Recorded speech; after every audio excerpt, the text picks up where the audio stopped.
views and opinions expressed in this program are those of the participants and do not necessarily reflect the views of BronxNet or the program underwriters.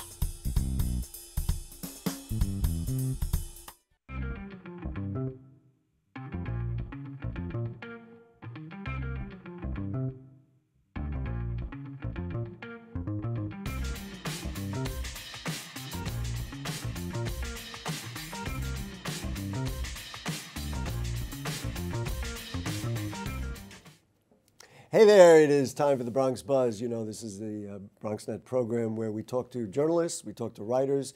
In this case, we're going to talk to a photographer who has a book coming out, and it's going to be of particular interest to you. And find out, like, the inside word, what's going on. We get you the buzz of what's going on, what they're thinking about, what they're writing about.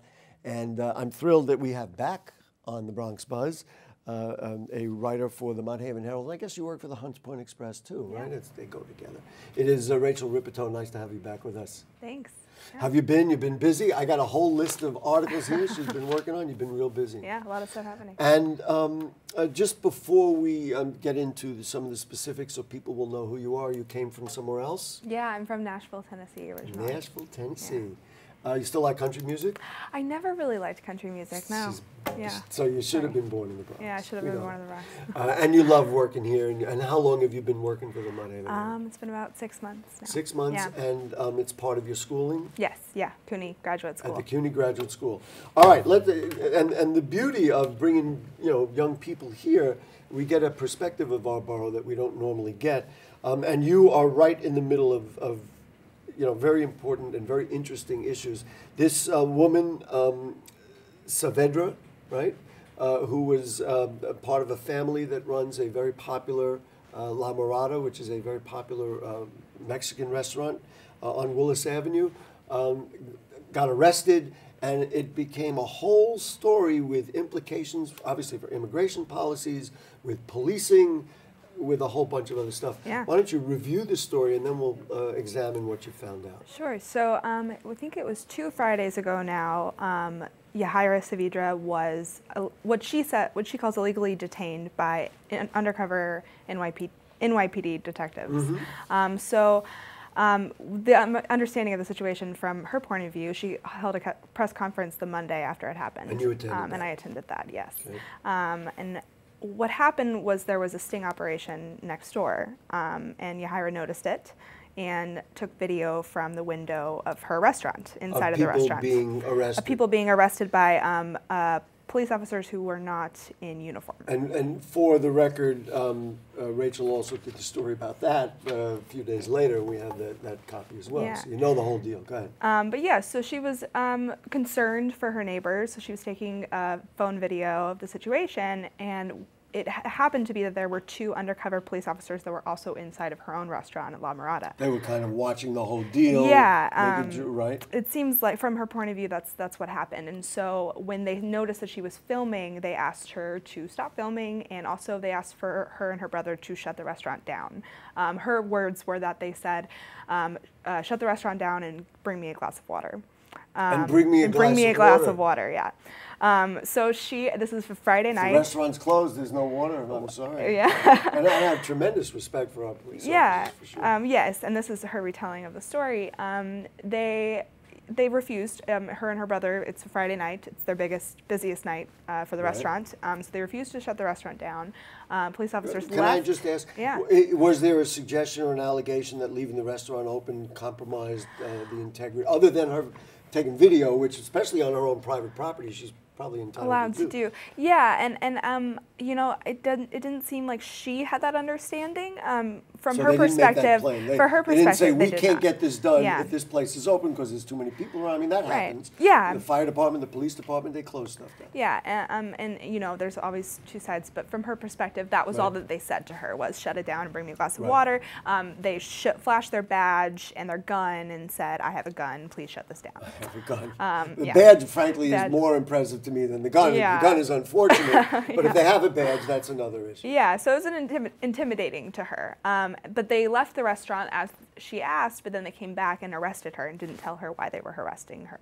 Wow. So she was held in the Bronx precinct, 40th precinct, for 3 hours, and she says that she still doesn't know why she was arrested or on what charges. And do we know if the charges have stuck, or there are any charges, or charges have been dropped? So the charges have been dropped. I confirmed that by multiple police officers. The whole case is sealed, so there's not a lot of information. Well, maybe on some levels, maybe that's a good thing, because I understand there is an immigration Yes. situation that she might be undocumented, and if I can just express it, the concern was that potentially, if, certainly an undocumented person gets arrested, it puts up a flag and puts them in greater jeopardy. Absolutely, yes. So she's under the federal DACA program. So she's concerned. So she is concerned, and her sister was also undocumented and was almost arrested as well, but she had a panic attack.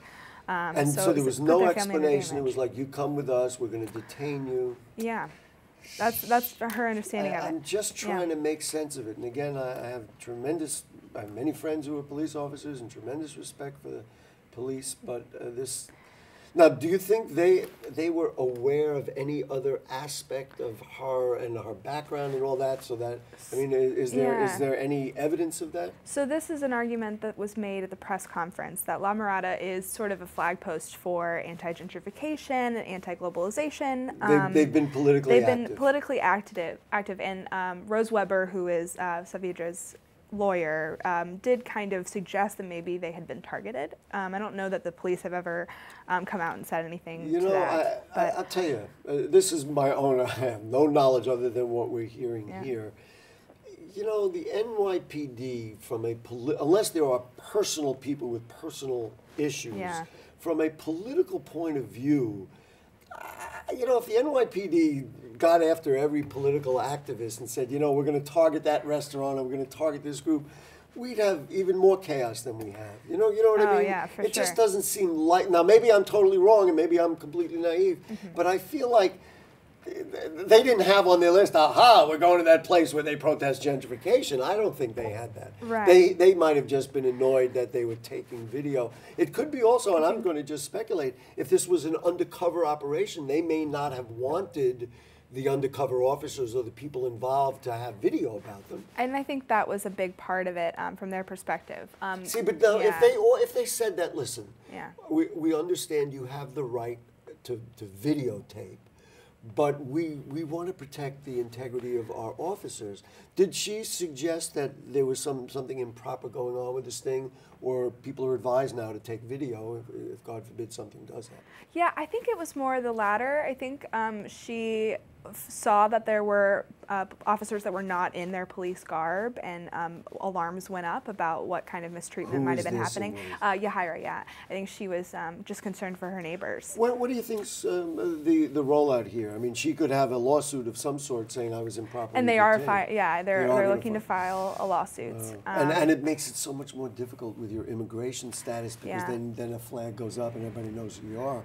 And if you weren't a target before, maybe you will be now. Exactly, yeah. But it's interesting because, I mean, I think part of their argument too, even if they weren't specifically targeted, is that when there's over-policing in a neighborhood, people of color tend to be targeted. So that it's an interesting dichotomy between this story and then also the police ultimate arrest of 10 suspected drug dealers after a year-long investigation. So there was a sting operation that happened 2 days before she was arrested, in which the NYPD arrested a big crew of dealers. And then this 2 days later was part of that? So I asked Inspector Hennessy whether it was, and it didn't seem to be clear. But I think ultimately it's all about the police's initiative to clean up the streets and to handle the opioid epidemic. When we started this conversation, or just before we went on the air, we reviewed so many subjects, and I said we're going to need 2.5 hours. We're almost out of time, but I want to get to, you cover a lot of housing.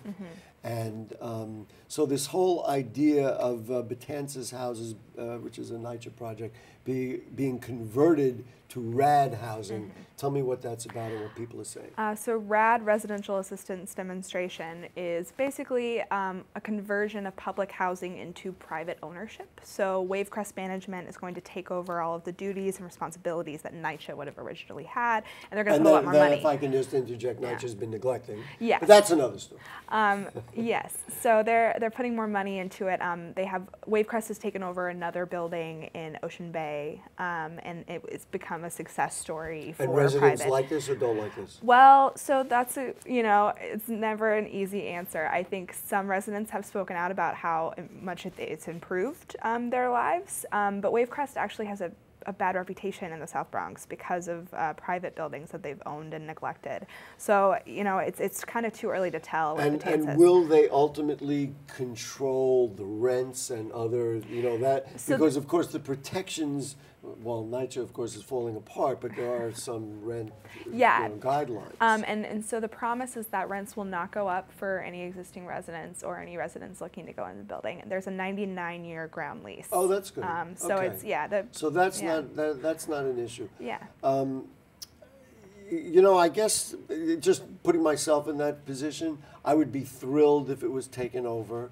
I would probably stay very vigilant so that whatever had happened in other situations didn't happen in this situation. Sure, yeah. And frankly, a lot of these developers do this kind of thing because they think it's an easy mark. They can just do some refurbishing. If they take it seriously and treat people right, it's better than maybe what some people are already getting. What's in the offing? Anything coming up before we let you go? There's going to be a lawsuit coming up soon against prominent landlord Saul Piller, who's the son of a slumlord, Mosh Piller. Right. Who's been on that landlord list since before we were all born. But yeah, some tenants in a building. Maybe before you were born, maybe not before I was born. I'm sorry. There are some tenants in a building in Mott Haven who are suing over just horrible mistreatment. Right. So that's been pushed back and pushed back and pushed back. We will keep reading Rachel Rippetoe in the Mott Haven Herald. You're a total pro, and we love having you here. And we're going to have you on every week. No, I don't know. We'll have you again soon. Thank you for doing such wonderful work in the Bronx. Rachel Rippetoe, the Mott Haven Herald. We're going to take a break. When we come back, 111, I want you to count every one of them, things to do in the Bronx. Don't go away. Sure, I look cute now, but when my owner lost his job, it was rough. I was living on the street, and one night, me and this Cocker Spaniel got into it so bad, I wound up looking like an ice cream cone. I cried a little bit, but thankfully I got rescued, so I'm running, I'm jumping, all back to my old self. And I'm ready to give unconditional love, even if you put a lampshade on my head.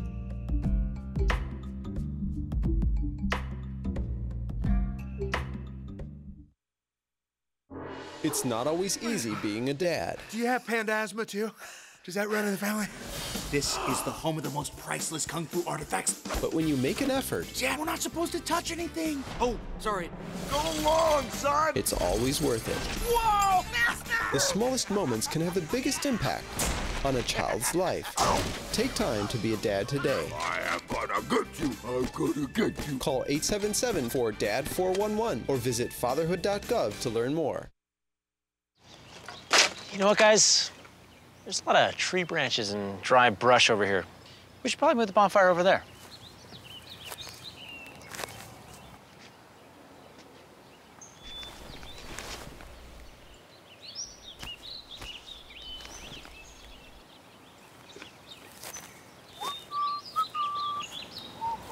I'm guessing Smokey liked that idea.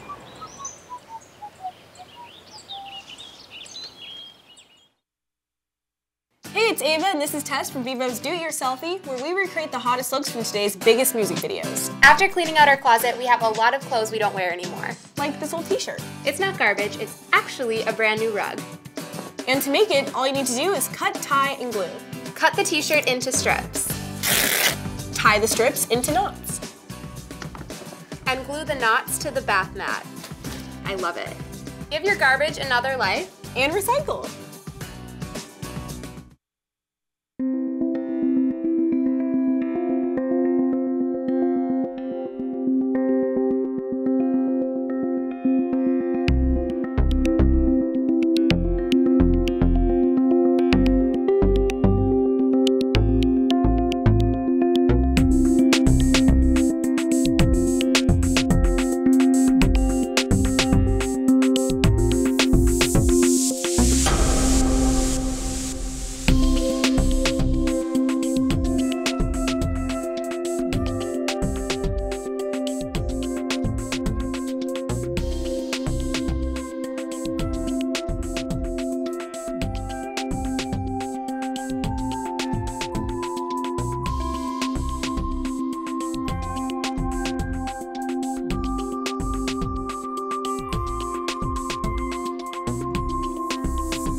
Okay, back with you on the Bronx Buzz. This is really going to be a great segment. All our segments are great segments, but I mean this one's really going to be a great segment. Kevin Fitzpatrick is with us. Nice to have you with us. Joe Conzo is back with us. Always great to have Joe. Joe is a, first of all, congratulations on your retirement. Thank 27 years with the FDNY. Thank you for Yes. everything you ever did for Thank all you. of us in the Bronx. But now we're moving on. Right. He's into retirement mode, so he's really focusing on his artwork, his photography. Kevin, let's talk about, and we can put the cover of the book up as well. 100 Places in the Bronx That You Must Not Miss. That's the book that's coming out this spring. Comes out in May. In May. This is the first interview, first outreach on it. I'm It always is. looking for that exclusive. All right, We here it is, got it. exclusive. You got it. We're announcing the book today. All right, here Say we we're go. announcing the book. So let's put the cover up there. 111 places in the Bronx that you must not miss. Yes. Why? How did we get here? Here's the. The series started in Cologne, Germany. And in Germany, 11 is a lucky number. And so the publisher wanted to start a series on things to do, but 11 isn't enough, so he added 100. So that's why it's 111. Okay. So this book is a part of a series that started in Europe. So there's Rome, Italy, Paris, London, and now the Bronx. Well, is this the first one across Yes. the ocean? No. There's been several others in the U.S. They did one in Manhattan, they did one in Brooklyn and Queens, and now we're doing. Have you been involved in those other in any No. of those others? I don't know. Is it even worth telling why you got involved, or how you got involved, or it just made sense? You got the opportunity. I mean, Sure. I don't know if there's a story in it. I'm interested. There is. There's a story in everything. I've written 7 other books, all tied in New York City history in some way.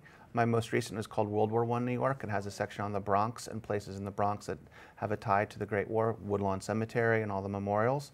So when the opportunity came to do a proposal for this series, I jumped all over it, because if you look at all the books about New York City, they're like this, but the number of books about the Bronx, they're like this. I don't like that at all. I don't even want to hear it. So there's a lot to cover and a lot to talk about. Rewind the tape, scratch that from the show. We don't like that at all.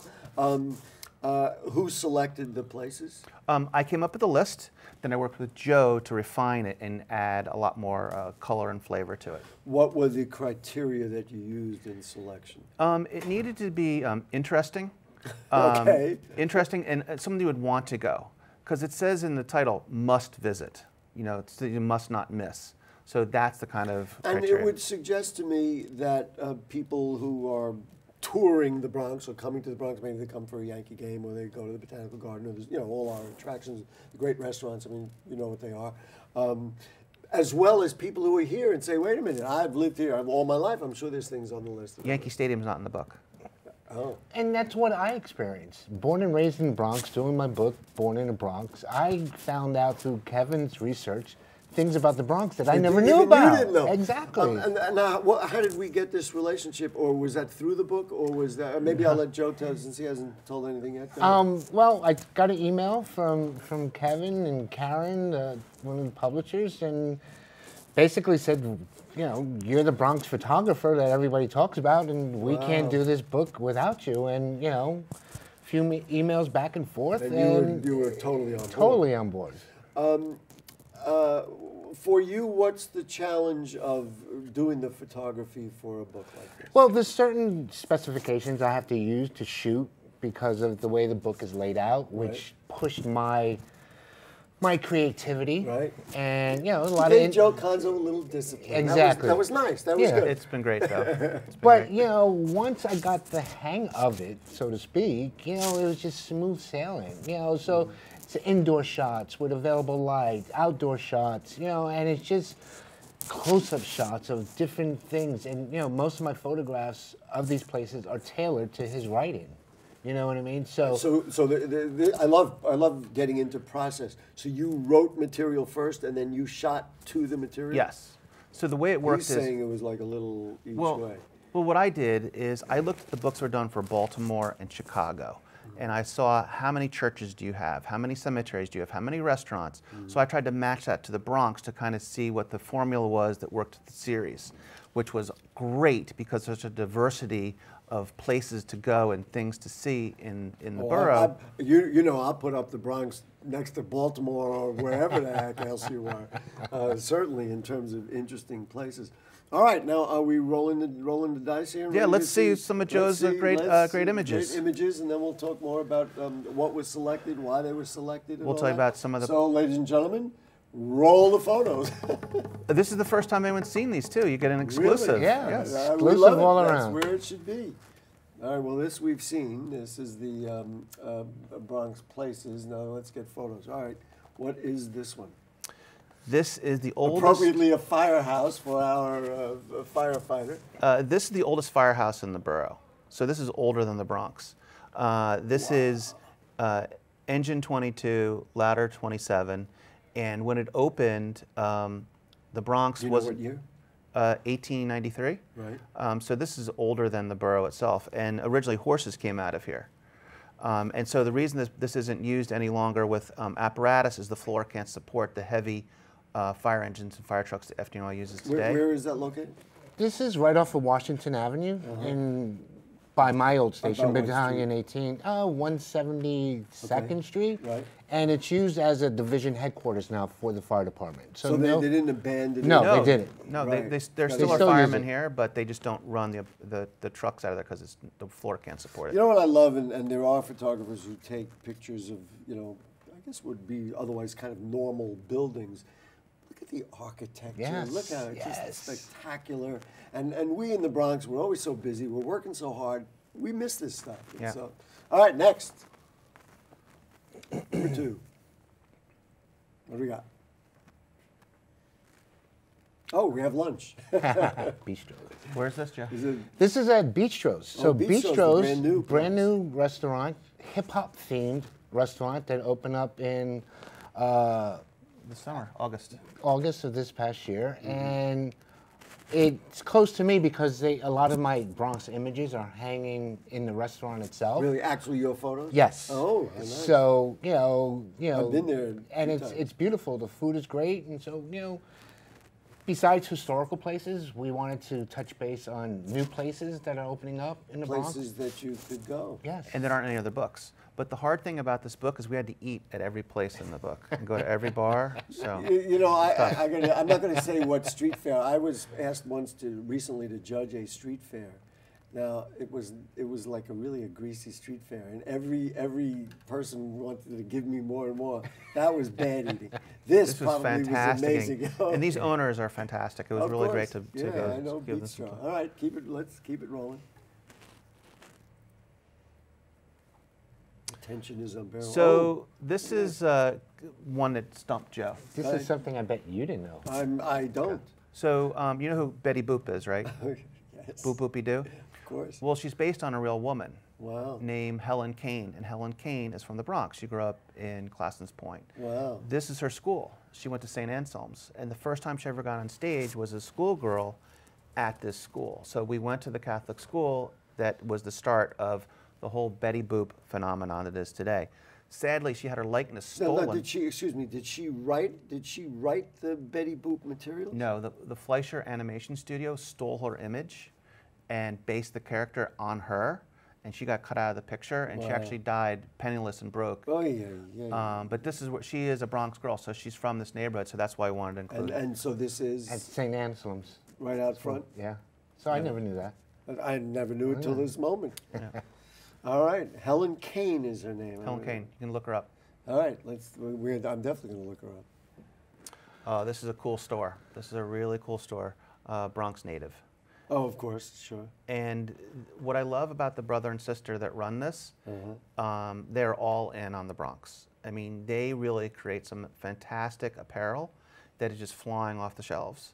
Well, if you could look at that image right there, was that your idea to put the Cafe Bustelo underneath? Something like that, yeah. But if you look at it, boy, that is if you are a Bronxite, how could you not love that picture? It's a really cool shop, and they're really big in the community. They do open mic nights. They have people coming out there. A lot of people know if you walk in, it's a graffiti palace. When you walk in, you can probably sign the wall if they let you. Yep. It's like inside the Fenway Park scoreboard. There you go. Where everybody gets to sign. But And that's then that's a Alexandra great shop. Ocasio? Yes, her signature's on the wall too. On the wall there? All right, keep it going. That's a tremendous Great picture. hat. Now, are the pictures in the book will be in color? The whole book's in color. In color. 111 color photos. Well, this we all know is Woodlawn Cemetery. And the queen of Latin music, of salsa, Celia Cruz is buried there, which I didn't know either. Well, that I did know. You know, they had an exhibit very recently, as well as a jazz show. Yes. Based on her costumes and everything else. I do tours at Woodlawn. I think Woodlawn is the most beautiful cemetery in the 5 boroughs. It's an amazing. You probably could do 111 spots in Woodlawn Cemetery. You really could. It was very, very hard to choose the famous graves in the Bronx because we have Woodlawn, we have St. Raymond's, have other little cemeteries. Right. But I really thought that she spoke the most to the people of the borough, and through Joe, and Joe's father, you know, worked with her. Oh, he did? It just made sense to What include did her. he do? Well, my dad is known as Tito Puente's manager and the foremost historian on Latin music. Right. So growing up as a kid, if I wasn't taking hip-hop pictures, I was hanging on my dad's coattail, photographing Celia back in the 70s and 80s. Do you have early pictures of her? Yes. Wow. For all part of my archives. We're going to invite him back. The book is one thing, we're going to get to that. Wow. And it's not in any other book, so it's nice to put And did you, you know, you try to have natural pictures as they are. Did you sprinkle the leaves on there? No, I mean, listen, again, I'm from the old school photography, documenting as is, this, that, and the other. I don't want to. I knew that was your answer. Pose things or jazz things up. No, but that was a Did you look inside the? I guess it's called a crypt. Did you look inside? Yeah, actually, it's kind of cool in there. A friend of the family changes the decorations around inside.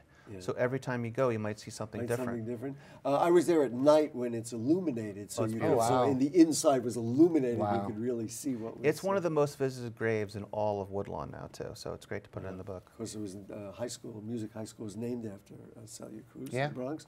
All right, keep going. How much time is there, just so I can time it out? 1 minute? Oh, then we've got to roll through these. Let's do them real quick. Come on, I want to see more. 1 minute. I got to have 3-hour shows. Yes, you do. Wow. You ever been there? Not that I can recall. That's the grotto at St. Lucy's? Yes. St. Lucy's. And there's usually a line of people to get their holy water from here. And people bring in buckets. People bring in buckets to wash their cars in the holy water. All right, I want to do one more. Can we do one more picture? They're yelling at me, no. Oh, please, one more. One more. Just throw it up, and we'll talk and say goodbye while we're looking at the picture. Well, we could also say the book's available now online. The book is available now online. Pre-order. This is who? Mills Locksmiths. Where are they? Right off of Jerome in like 170th. It's the smallest locksmith. I wanted to do all 111. We did 5. We'll come back in May. Yes, we'll have you back. The book is out now. 111 places. You can pre-order it online now. Okay. And it'll be out in May. And then we'll look for it, and we'll have you back here. Thank you, again. Great. Kevin. Thank you so much. Joe. Great to be on the show. And everything else. Yeah. Wow, tremendous. Yeah. All right, that's it. We're saying goodnight. This Monday night on Bronx Talk, what do we have on Bronx Talk? This Monday night on Bronx Talk will be Councilmember Richie Torres. Talk about all the things going on in the city. That was fun. Thank you. Don't go.